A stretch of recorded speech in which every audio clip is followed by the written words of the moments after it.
Semua barang-barang ini akan kita pasang di Mio J, mulai dari body part, perlampuan, knalpot, shockbreaker, dan aksesoris lainnya. Simak aja tetap di Mio J Project.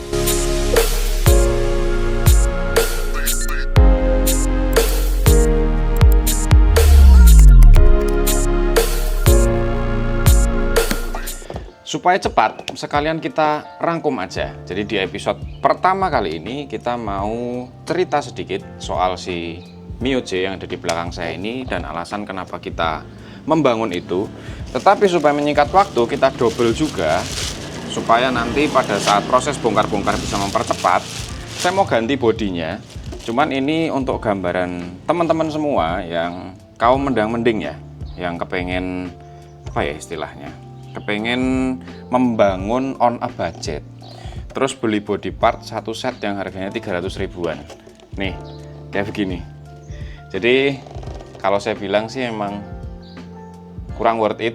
Jadi ini kemungkinan akan saya amplas lagi, terus kita kasih clear coat ulang karena ini memang jelek banget kualitasnya.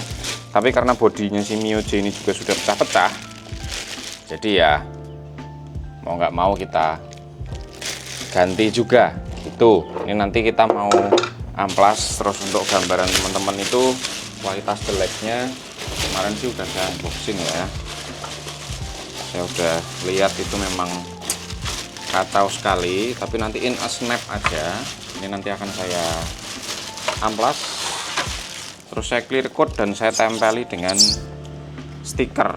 Nah nih kayak begini, kelihatan kan tuh di kamera tuh gelombangnya, tuh gelombang dari si plastik ABS nya itu terutama di sini nih, ini kelihatan banget di bawah nih tuh. Nah ya seperti ini. Jadi gambaran teman-teman bangun Mio on a budget yang nggak kepengen mahal-mahal ya seperti ini. Oke. Nah ini sambil kita amplas, sambil kita proses. Jadi Mio J ini sudah menemani saya kurang lebih sekitar 9 tahun.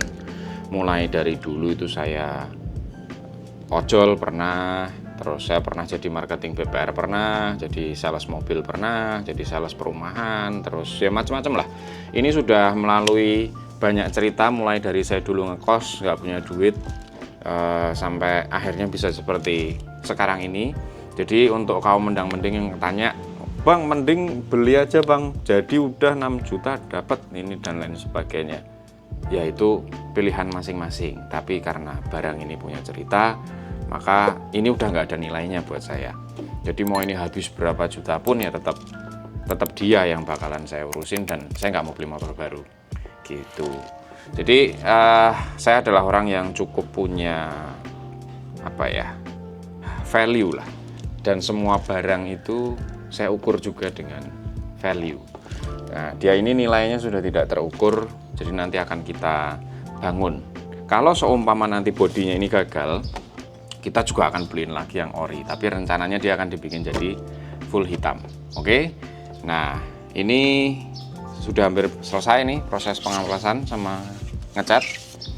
Nanti teman-teman bisa lihat setelah ditempel stiker, nanti akan kita pasang seiring dengan kita bongkar-bongkar bodinya.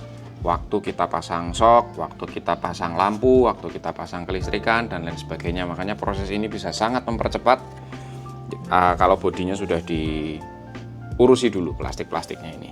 Oke, nanti juga akan ada tips untuk teman-teman yang nonton. Jadi tipsnya akan tips tersembunyi, gimana caranya menghitamkan bodi kasar, nggak pakai back to black, nggak pakai silikon, nggak pakai kit ya, karena itu semua bullshit. Paling cuman seminggu dicuci kena sabun hilang. Nah kita punya hacksnya. Waktu itu pas saya lagi ada di Uruguay bagian wetan ya, di sana itu saya dapat satu trik untuk bisa menghitamkan bodi kasar, atau yang bodi kasarnya warnanya selain hitam pun bisa, akan terlihat wet look. Kalau seumpama bener dan beli bahannya bener, harusnya dia bisa bertahan sampai bertahun-tahun gitu. Oke, so tonton terus di Mio J project. Seperti ini hasil bodinya setelah kita amplas dan kita kasih clear coat juga stiker. Simak aja terus. Nah guys, ini adalah contoh yang udah kepasang stiker. Dia jadinya seperti ini.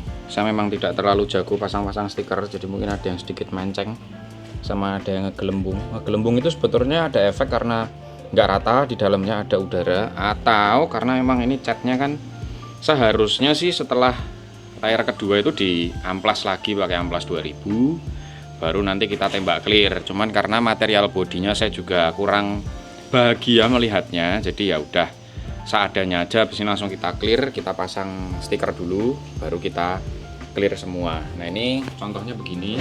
Nanti kita terusin semua itu ke bodi-bodi yang di sana. Setelah udah kepasang semua stikernya, baru kita lanjut lagi untuk nge-clear. Oke?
Bodinya sudah jadi, sudah selesai dicat, sudah clear 2 layer.